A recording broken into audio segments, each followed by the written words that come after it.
하나님 말씀은 욥기 4장 말씀입니다. 욥기 4장 1절부터 마지막 21절까지 말씀 교독하도록 하겠습니다. 대만 사람 엘리바스가 대답하여 이르되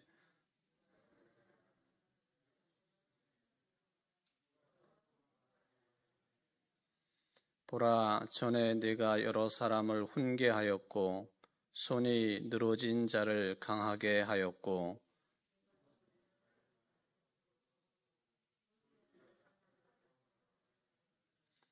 이제 이 일이 네게 이름에 네가 힘들어하고 이 일이 네게 닥침에 네가 놀라는구나.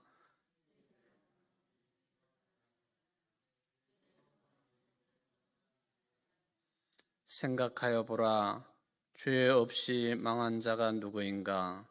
정직한 자의 끊어짐이 어디 있는가?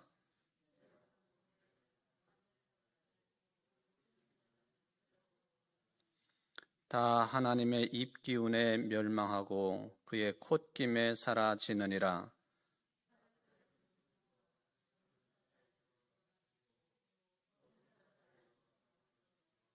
사자는 사냥한 것이 없어 죽어가고 암사자의 새끼는 흩어지느니라.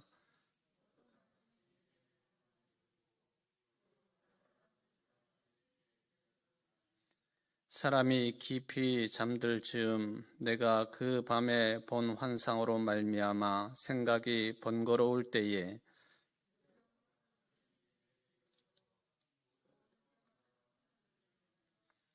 그때에 영이 내 앞으로 지나매 내 몸의 털이 주뼛하였느니라.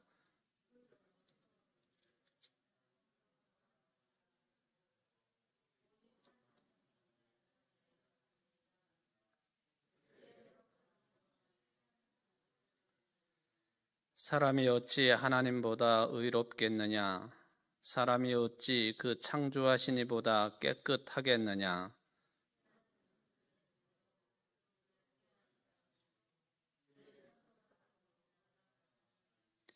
하물며 흙집에 살며 티끌로 털을 삼고 하루살이 앞에서라도 무너질 자이겠느냐?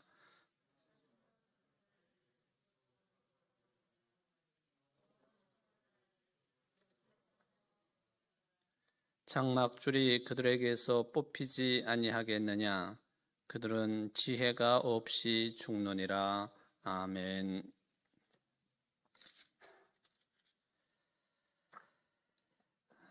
사장 말씀을 우리가 교독을 해 보았습니다. 이제 3장까지 읽고 4장에 들어서면은 이제 화자가 달라지는 것을 볼 수 있습니다. 본격적으로 친구들이 욥에게 충고하는 또 뭐 일종의 신앙의 권면이라고 할 수도 있겠고요. 또 좀 더 과격하게 표현을 하면은 야단을 치고 또 신앙으로 말하면은 욥, 네 신앙이 잘못되었다 하는 것을 이야기하는 그런 내용으로 우리가 들어섰습니다. 첫 번째 욥에게 충고를 하는 사람은 바로 엘리바스라고 하는 사람입니다. 엘리바스.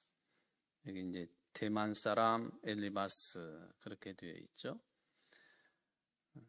이 엘리바스가 욥에게 충고를 하는 내용이 이 4장만이 아니고 이어서 4장, 5장 두 장에 걸쳐서 엘리바스가 욥에게 충고를 하고 있습니다.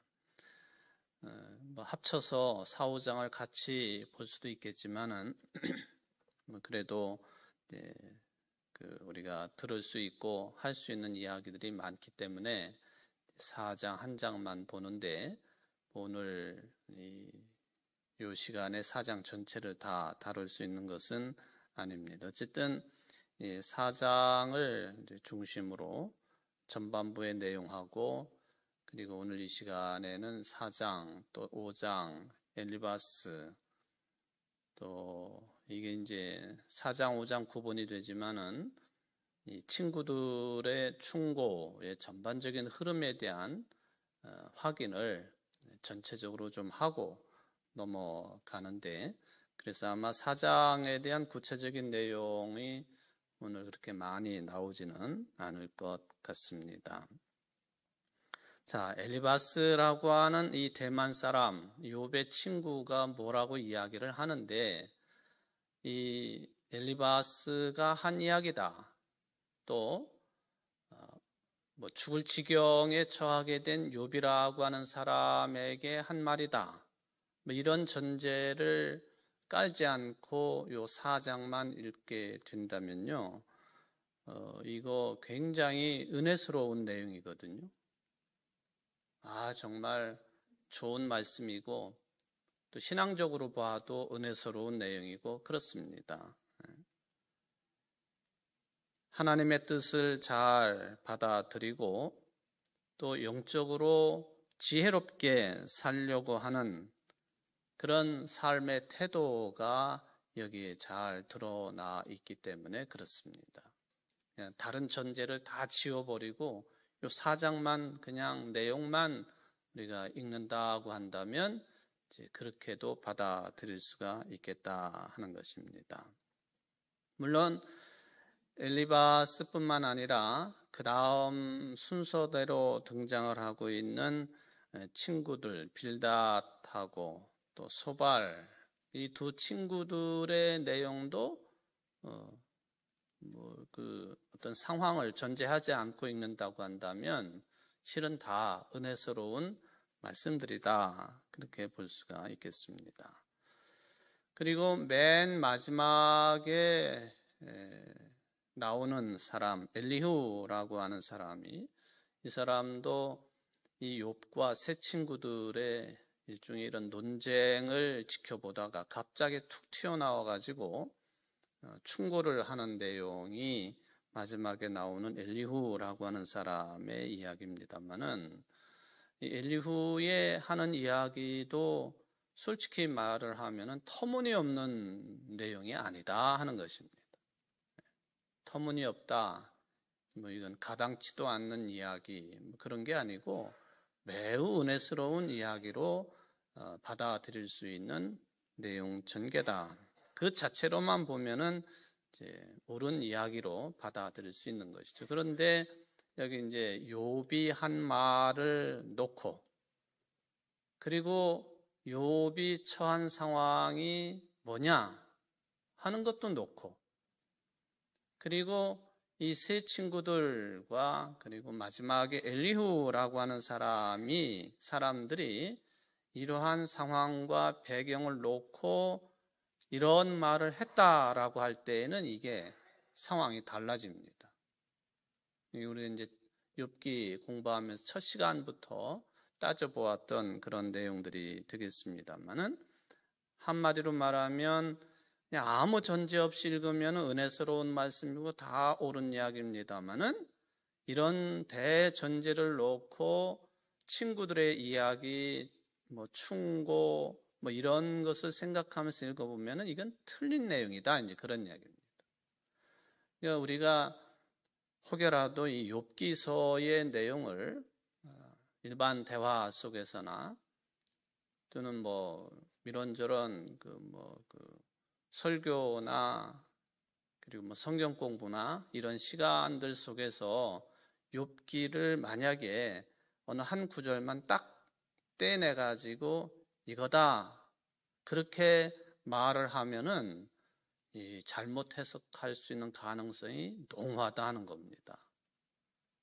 우리가 욥기에 아주 유명한 구절들이 있습니다만은 이게 잘못 해석하는 거다라는 그런 이야기죠.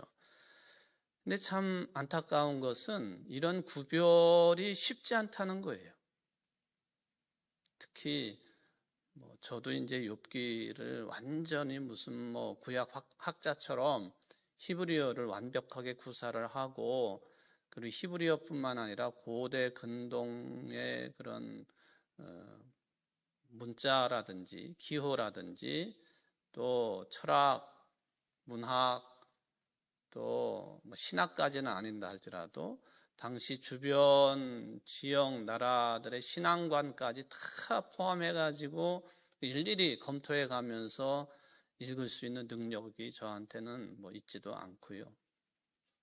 여러분들을 무시하는 게 아니라 여러분들도 저랑 이제 비슷하다 그렇게 생각을 한다면은 한 절 또 한 부분만 딱 떼가지고 이건 이런 뜻이야 말했다가는 이게 욥기 전체의 해석의 흐름을 놓쳐버리는 그릇된 해석과 적용이 될 가능성이 많다 하는 그런 말씀입니다.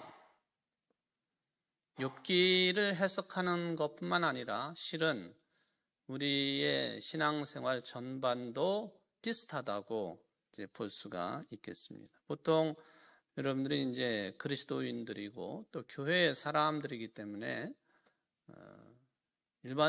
일상적인 대화의 내용이 신앙과 관련된 또 성경에서 나오고 있는 그런 표현들 매우 익숙하지요. 예를 들면 하나님, 또 예수 그리스도, 또 성령, 자주 이야기하고 있는 은혜, 믿음, 그 외에도 수많은 이 단어들, 또 그와 관련된 표현들, 이게 다 틀린 게 하나도 없는 거예요. 그렇죠? 틀린 게 하나도 없습니다. 다 옳은 표현들이고 또 신앙적인 그런 내용들이 되겠습니다. 그런데 이런 단어들을 어떤 뜻으로 또는 어떤 의도를 가지고 어떤 목적을 가지고 사용하느냐, 전달을 하느냐, 이거에 따라서 파생되는 문제가 적지 않은 거예요. 굉장히 많다는 거죠. 문제가 굉장히 많다는 거예요. 일일이 이것을 다 이렇게 예를 만들어 가지고 말씀을 드릴 수도 있겠습니다만은 그러자면은 한도 끝도 없는 시간이 필요하겠고요. 이게 이제 참 어려운 이야기고 또 우리들에게는 더욱더 이것을 일일이 그냥 나쁜 콩을 골라내는 것처럼 골라낸다고 할 때 참 힘든 작업이 된다 하는 것입니다. 그러니까 우리는 편하게 생각하고 필요한 대로 마치 어떤 종이 곳간에서 필요한 곡식을 자유자재로 꺼내가지고 사용도 하고 나누어주고 하는 것처럼 그냥 그렇게 편한 대로 한단 말이죠. 이제 이렇게 정해진 시간에 마치 강해를 하고 듣는 것처럼 이런 시간을 이용해가지고 좀 그런 것에 대한 일반적인 태도가 가지고 있는 위험성, 또 적용의 불합리함 이런 것들을 좀 이렇게 한두 번이라도 우리가 짚고 넘어간다 하면은 신앙의 성숙에 조금이라도 도움이 되겠다 하는 것이죠. 은혜라고 하는 단어 하나만 생각해 봐도 그렇습니다. 사도 바울이 고린도 교인들에게 성령을 통한 은사, 은혜 이런 것들에 대해서 집중적으로 말씀을 하시는데 그거 짧은 내용을 통해서 2000년 교회의 역사 가운데 벌어졌던 수많은 은혜와 관련된 잘못된 해석이나 적용이나 심지어는 이런 단어를 가지고 사람을 죽이고 살리고 하는 데까지 사용을 했던 이런 경우들을 우리가 찾는다고 한다면 한도 끝도 없다는 거예요. 하나님의 이름으로. 좀 전에도 우리 한 집사님 하나님의 이름으로라고 하는 그런 기도의 내용을 삼으면서 쉽게 말하면 하나님의 이름을 함부로 부른다든지 그걸 쉽게 적용을 한다든지 이거는 참 무서운 결과를 빚게 되어 있는데도 불구하고 우리는 하나님의 이름으로 얼마나 많은 우리 그동안의 2000년의 역사가 사람을 이렇게도 하고 저렇게도 하고 생명을 죽이기도 하고 살리기도 하고 했던가? 어떤 경우에도 사람의 생명은 하나님의 이름을 우리가 이야기하지 않는다 할지라도 믿든 안 믿든 간에 그 속에는 하나님의 형상이 담겨 있기 때문에 특히 인간 함부로 해서는 안 되는 거거든요. 근데 하나님의 이름으로 그렇게 하지 않았습니다. 하나님의 이름으로 처단하고 하나님의 이름으로 이렇게도 하고 저렇게도 하고. 무슬림들은 우리가 하나님이라고 부르는 여호와 하나님을 자기네들은 알라라고 그렇게 부르는데 알라의 이름으로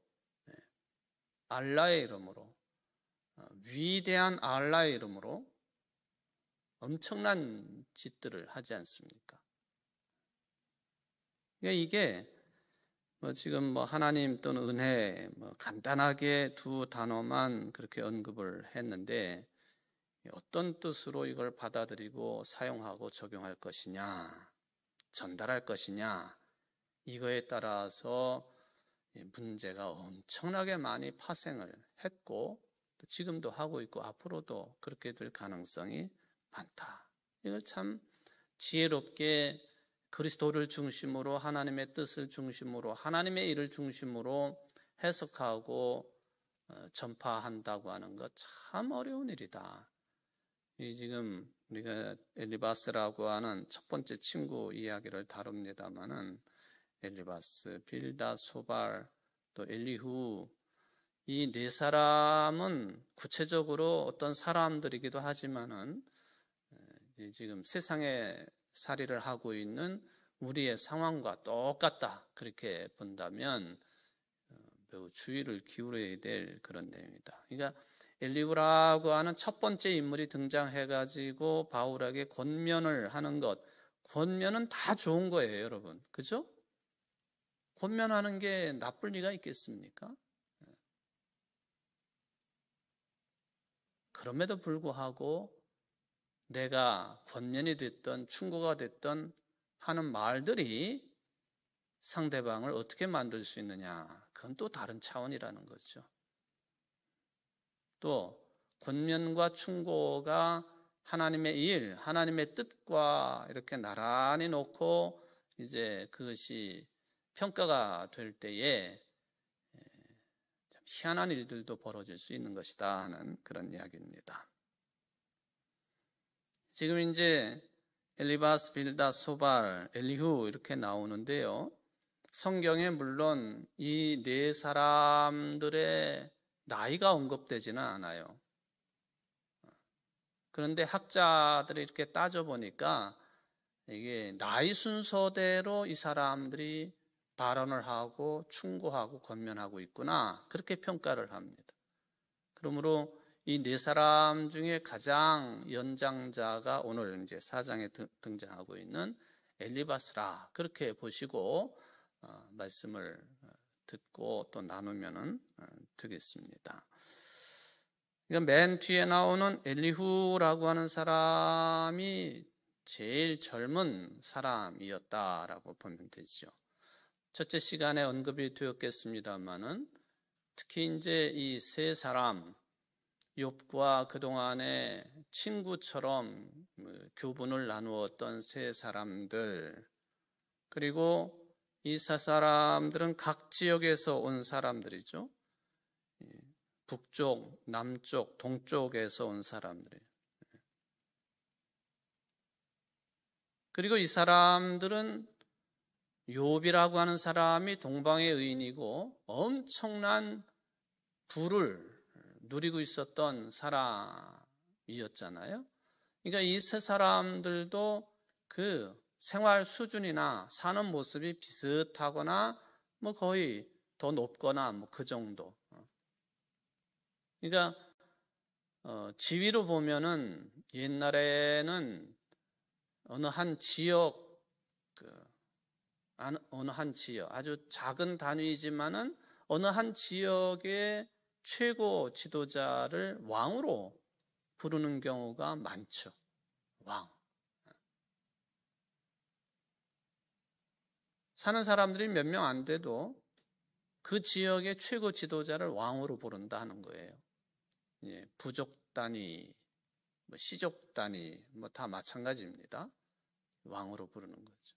예, 지금처럼 무슨 국토가 있고 영해가 있고 또 공중을 또 하늘을 다스리고 이런 한 나라를 이룰 수 있는 조건들이 없다 할지라도 하여튼 힘이 센 사람이 그 지역을 다스리는 왕이 되는 것인데, 이 세 사람들의 친구가 그 지역에서 그런 지위에 있었던 사람이라고 평가가 될 수가 있겠습니다.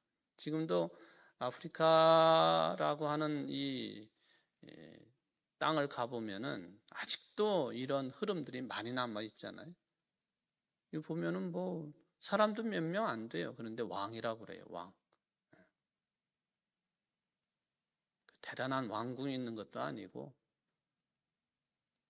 평민들이 사는 것보다 조금 더 큰 집에서, 모르죠, 혹시 부인들은 더 많이 거느리고 사는지는 모르겠지만 하여튼 왕이에요. 딱 지팡이 긴 거 하나 딱 짚고. 그렇게 비교하는 것이 여기 이제 엘리바스라든지 세 사람들 자존심을 건드릴 수도 있겠지만 이게 수천 년 전 일이란 말이죠. 그러니까 왕과 같은 그런 신분을 가지고 있는 욥의 친구들, 지역을 다스리고 있는 사람들, 그리고 비슷한 욥과 비슷한 연배에 있었던 사람들이고, 그리고 또 지역의 맹주들의 만남이라고 할 수도 있고, 그리고 자주는 아니겠지만은 이렇게 와서 권면하고 충고를 할 정도의 관계를 맺고 있었다고 한다면 만남이 있었던 그런 관계, 평소에도. 또 그리고 다른 지역의 힘이 필요할 때에는 서로 도움을 주고받고 할 수 있었던 그런 관계다라고 볼 수가 있겠습니다. 이제 맨 나중에 제일 젊은 엘리후라고 하는 사람이 등장을 하는데, 이제 엘리후는 잘 따져보면 친구는 아닙니다. 앞에 나오는 욥의 세 친구들의 이 충고, 권면 이야기를 듣고는 갑자기 이 논쟁 가운데서 튀어나와가지고 화가 나가지고 욥을 충고하는 그런 젊은 사람으로 등장을 하는 거라고 볼 수가 있겠습니다.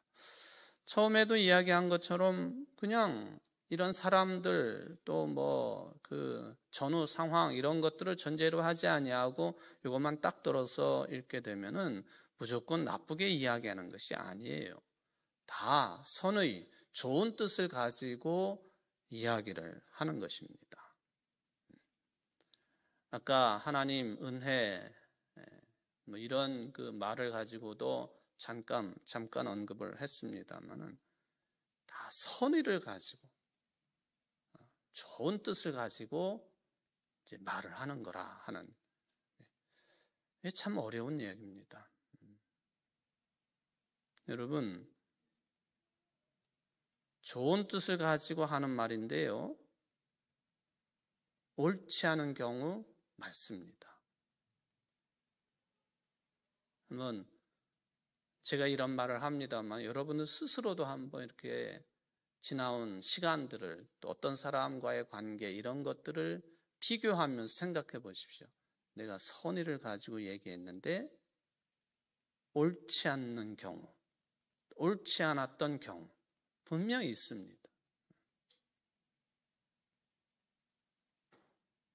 속에서는 나쁜 생각을, 악의를 가지고 있는데 그걸 감추고 겉으로 드러나는 표정이나 말은 좋게 하는 경우도 있어요. 또 속에는 선의가 있는데 이게 뭐가 표현이 서툴고 또 상황 파악이 잘 안 돼가지고 이런 말 저런 말을 하다가 보니까 듣는 사람들에게 아주 깊은 상처를 주는 경우도 너무 많아요. 하여튼 좋은 뜻으로 하는데 이게 옳고 그름의 문제로 가보면 옳지 않은 경우 참 문제가 되는 것이죠. 그래서 우리가 하는 말이 참 어려운 작업이에요. 우리가 이제 깊이 생각하고 또 두뇌 활동이 여타의 하나님의 피조물 가운데, 동물들 가운데 가장 뛰어난 두뇌를 가지고 있고, 또 하나님의 형상의 가장 극적인 그것은 이제 우리가 말을 할 줄 안다는 거 아니에요? 물론 의사소통을 하는 동물들도 꽤 됩니다.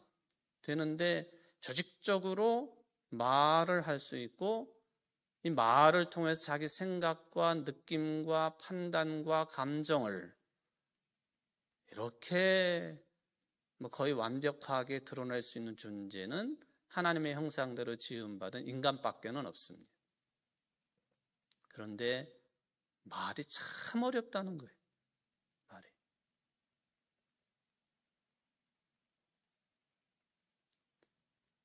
내가 좋은 뜻으로 이야기를 했는데 표현력의 부족으로 큰 화를 가져옵니다.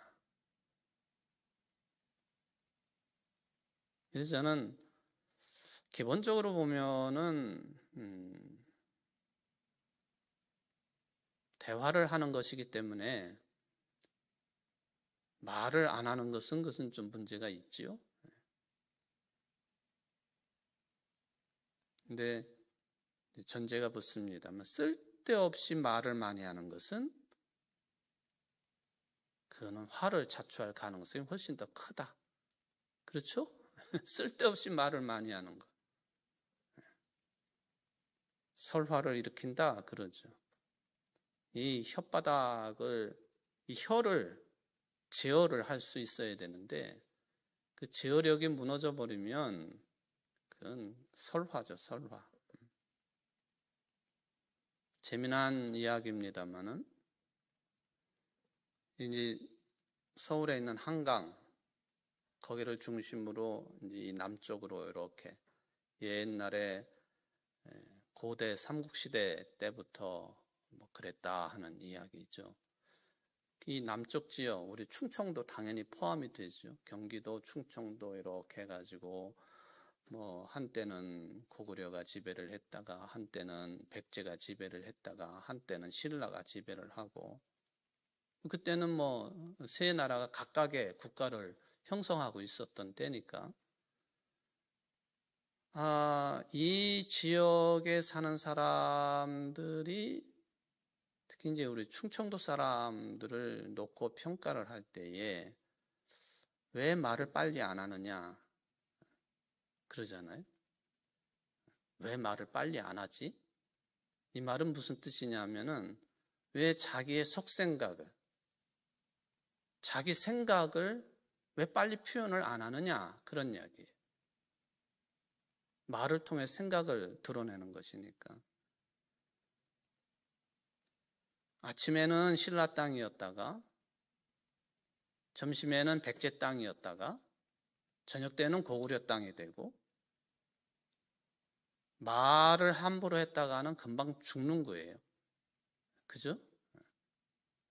뭐 신라가 좋았다 말을 했는데 듣는 사람이 백제 사람이었다? 그러면 그건 죽는 거거든요.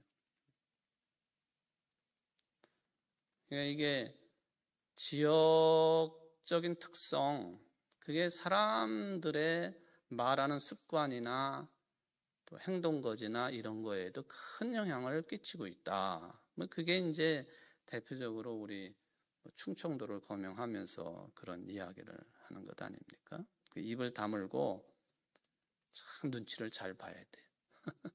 눈치를 쫙 보고 저게 내 말을 듣는 게 신라놈인지 백제놈인지 고구려놈인지 판단을 한 다음에 같은 편이다 생각되면은 말을 하는 거죠. 이게 상대방이 하는 말을 잘 해석해야 되는 거예요. 언젠가도 제가 그런 내용의 이야기를 한 것 같은데 우리 청주, 또 충주도 마찬가지고 이제 충청도 출신이 아닌 목사님이 오셔서 목회를 하는데, 당회를 하다가 보면은 장로님들이 그렇게 답변을 하신대요. 알았슈. 알았다고 답변을 하신대요. 그러니까 이 목사는 장로님들이 이게 이제 다 이해가 된 거고 뭐 이런 일을 추진해도 되겠구나 해가지고 추진을 하면 왜 그랬느냐고 따진다는 거 아니에요? 아니 그때 장로님께서 알았다고 하시지 않았느냐고. 내가 그 말을 들었단 얘기지 그렇게 하겠다는 뜻이 아니라 그거는 목사님이 하시는 이야기 그냥 내가 들은 거지 뭐 목사님이 저렇게 생각하시는가 보다 그런 거지 이렇게 합시다 그 뜻이 아닙니다. 그래서 이게 아라슈라고 하는 이 충청도 표현이 이게 억양이 끄트머리에 가서 올라가느냐 평행을 이루느냐 밑으로 내려가느냐 그거에 따라서 뜻이 다 다르다는 거예요. 저도 아직도 그거는 파악을 못했어요. 우리 교회 장로님들은 뭐 그렇게 해도 말씀을 안 하시지만은 그래서 그 교회 당회를 말할 때 아라슈 당회라 그렇게 부른다. 아라슈 다 다르다는 거예요. 그 뜻이. 여러분들도 상대방이 말을 할 때 그거 억양을 잘 들어보시고 이게 긍정인지 부정인지 아니면은 그냥 아무것도 아닌지 잘 파악을 해야 된다 하는 거예요. 이게 하여튼 선의를 가지고 뭔가 표현을 했는데도 옳지 않은 경우 여러 표현들이 있지만은 여기 나오는 그 엘리바스 또 포함한 세 친구들 또 엘리후 바로 여기에 걸리는 부분이다 하는 거예요. 표현들이 다 좋아요. 부드러워요. 또 그리고 옳은 이야기예요. 근데 옳고 그름에 들어가면 이 옳고 그름의 기준은 반드시 하나님의 뜻이잖아요. 하나님의 뜻의 기준으로 볼 때 하나님의 일이라고 하는 그 기준으로 볼 때 옳지 않았다. 이거를 여러분들이 이제 욥기서를 읽으면서 찾아내야 된다 하는 것입니다.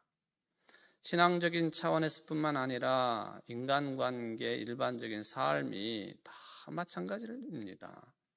그래서 우리는 실수를 할 때가 너무나도 많다. 내가 아무리 옳다고 생각하더라도 상대방과 맞지 않고 또 상황과 맞지 않은 그런 경우 참 수두룩하다는 것이죠. 부부 사이, 부모 자식 사이 마찬가지입니다. 근데 또 한편으로 위로가 되는 것은 그래, 그게 우리 인간들이 가지고 있는 한계라, 한계.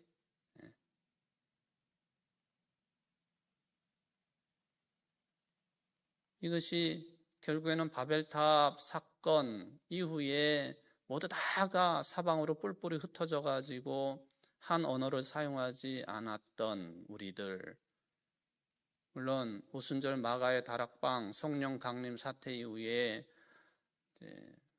다 이렇게 대화가 가능했던 그런 상태라고 말은 하지만 우리는 여전히 죄 가운데 존재하고 있는 그런 존재들로서 이건 숙명처럼 끌어안고 있어야 되는 것이다.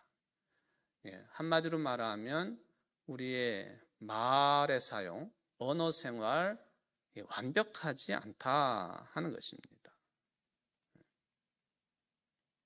완전하지 않다, 불가능하다. 요즘에 뭐 젊은 층에서 주로 하는 이야기입니다만은 이제 나이든 어른들과 대화를 하다가 보면은 저도 이미 뭐 그런 연령층이니까 뭘 자꾸 이야기를 하다 보면 나 때는 이랬어, 나 때는 이랬어, 우리 때는 이랬어. 처음에 저는 이 용어가 왜 사용되는지 잘 몰랐었어요. 커피숍에 가보면은 뭐 무슨 라떼예요? 카페라떼.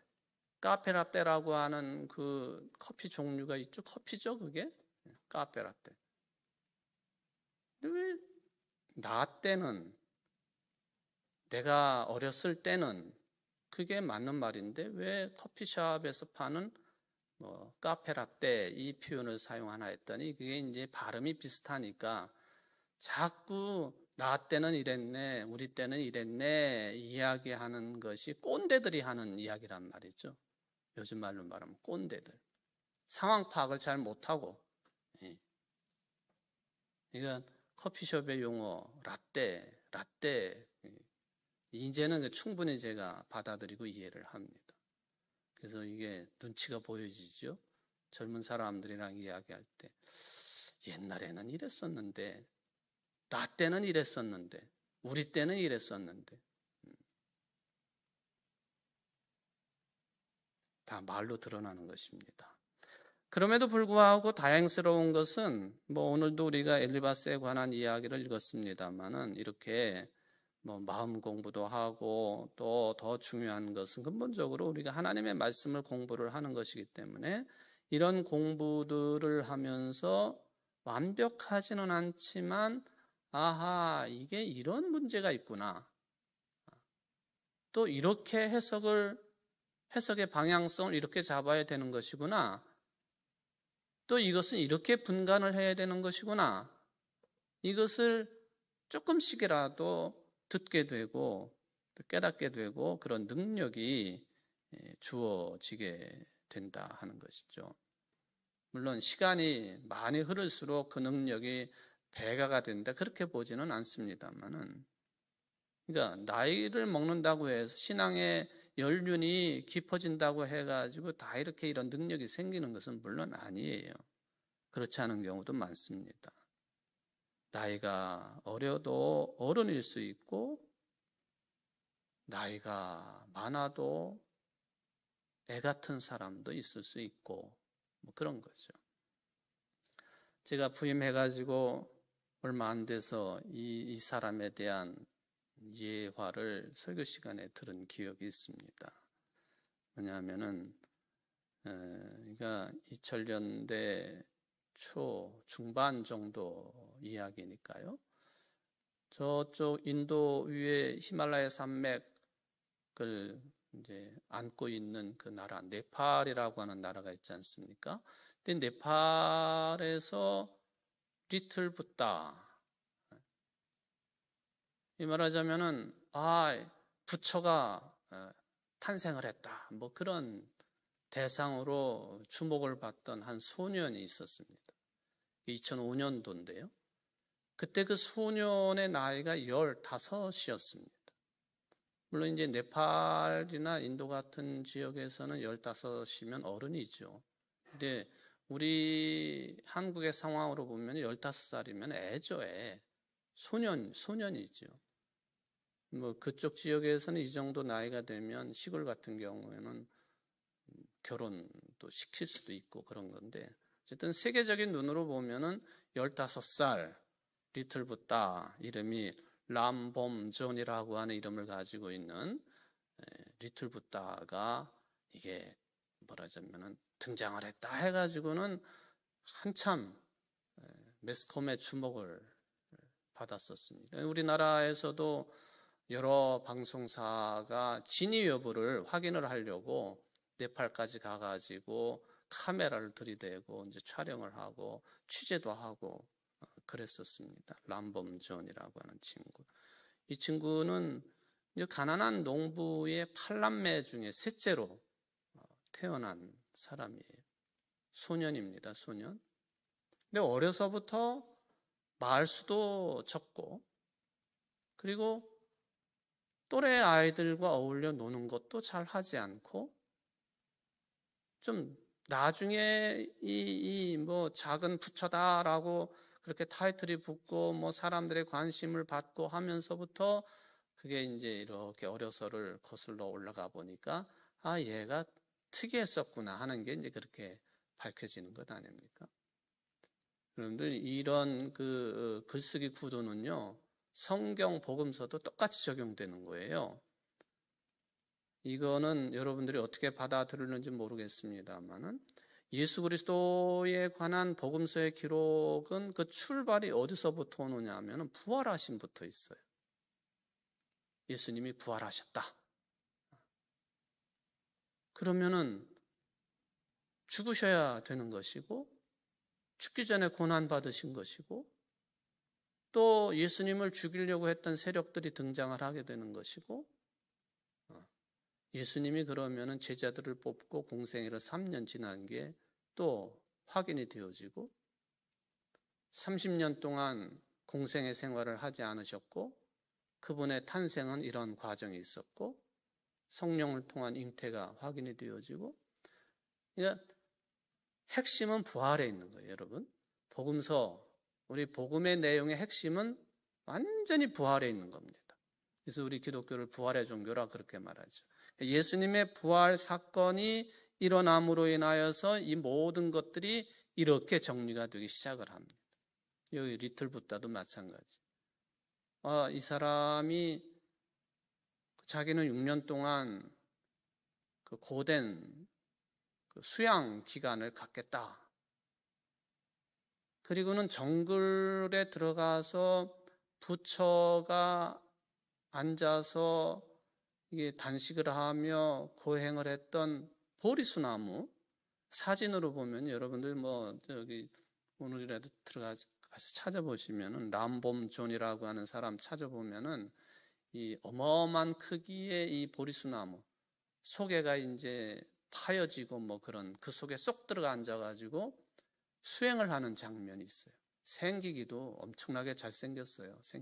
근데 보면은 꼭 예수님 같아. 이 기간 동안에 머리가 이렇게 길어져가지고 어깨 밑으로까지 내려오고, 또 손톱이 길러져가지고 꼬불꼬불하게 그렇게 돼 있는 상태. 하도 사람들이 막 이제 리틀붓다가 탄생을 했다 해가지고는 수만 명씩 몰려드니까 이제 철책을 세우고 가까이 접근을 못하게 하고. 근데 제가 이 동영상으로 이 사람이 말하자면은 불법을 이제 논하는 그런 내용들을 들어보면은, 물론 못 알아듣는 내용이지만은 어떤 동영상은 한글로 자막이 나오기도 하고 조금씩 이해가 될 만한 그런 내용들도 있고, 큰 얘기하는 것 같지는 않아요. 근데 하여튼 오랜 세월 동안 금식을 하면서 수행을 했다고 하는 자체가 이 주변에 엄청난 사람들이 모여들게 됐어요. 심지어는 이게 이제 네팔이 힌두교 국가이기도 하지만 원래 부처가 어디서 탄생을 했느냐 하면은 네팔의 인도 국경 가까운 룸비니라고 하는 곳에 탄생을 하거든요. 이게 부처의 출생 국가예요, 네팔이. 이게 불교 국가죠. 불법을 설파를 하는데 말도 이렇게 그냥 유창하게 하는 것도 아니고 띄엄띄엄.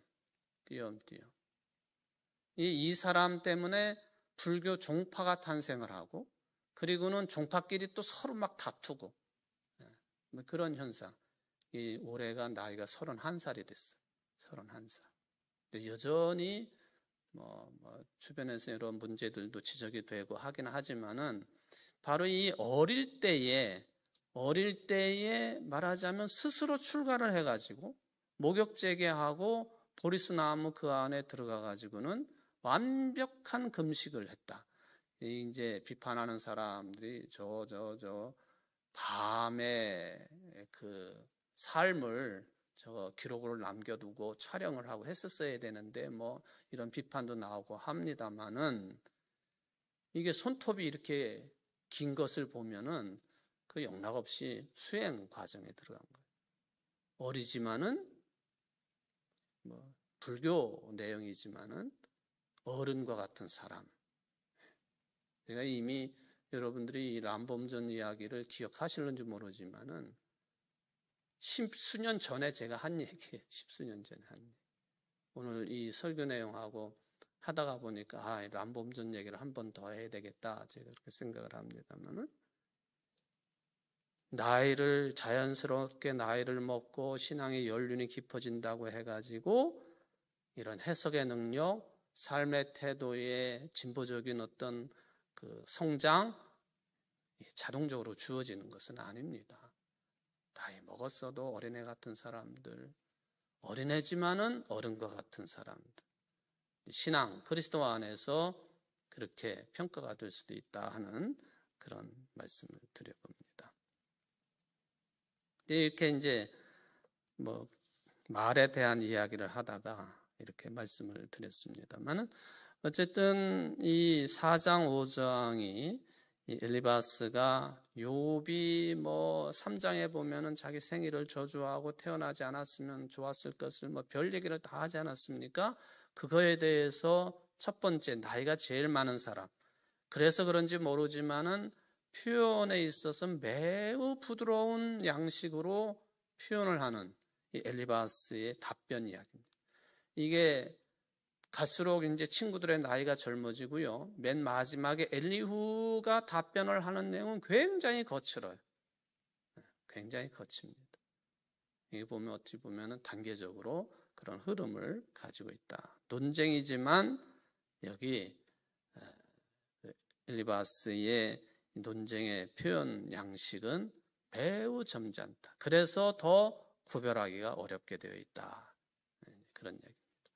선의를 가지고 얘기했지만 옳지 않은 말, 권면, 충고.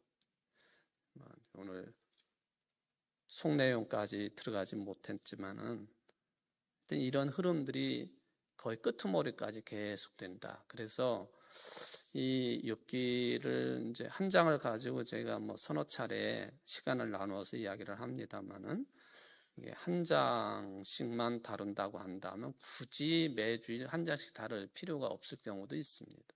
몇 장을 겹쳐서 다룰 수도 있고 그런데 하여튼 진행해 보면서 그것은 제가 선택을 하도록 하겠습니다. 여러분들이 욥기를 통해서 이제 오늘 일반적으로 좀 확인을 해볼 수 있는 것은 일단은 내가 항상 좋은 뜻을 가지고 말을 하고 있느냐, 이거는 굉장히 중요한 기준인 것 같아요. 그런데 나는 좋은 뜻을 가지고 권면을 하고 충고를 하고 말을 했는데 옳지 않은 것일 수 있다는 것. 이거는 좀 우리가 좀 깊이 더 생각을 해봐야 될 그런 상황이 되겠습니다. 기도하십시다. 사랑의 하나님 아버지, 오늘 욥기 4장 엘리바스가 욥에게 충고하는 내용을 읽어보았습니다.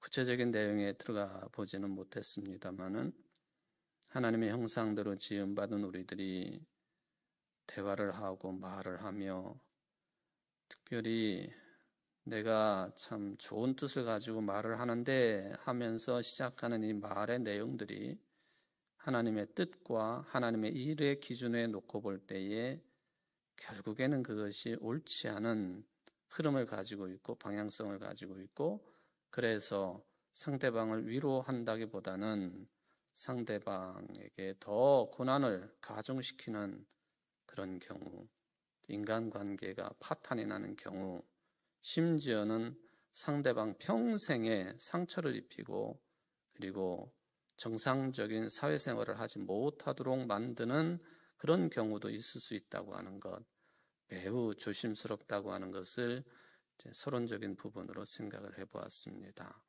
우리 모두가 여러 가지로 미천하고 또 신앙의 깊이도 늘 비슷비슷합니다만은 신앙에 성숙한 사람들, 신앙적으로 어른이 되어서 좋은 교회 또 인간관계, 사회생활을 영위해 나갈 수 있는 우리 청주제일교회 모든 성도들이 될 수 있도록 은총을 내리워 주옵소서. 예수님의 이름으로 기도하옵나이다. 아멘.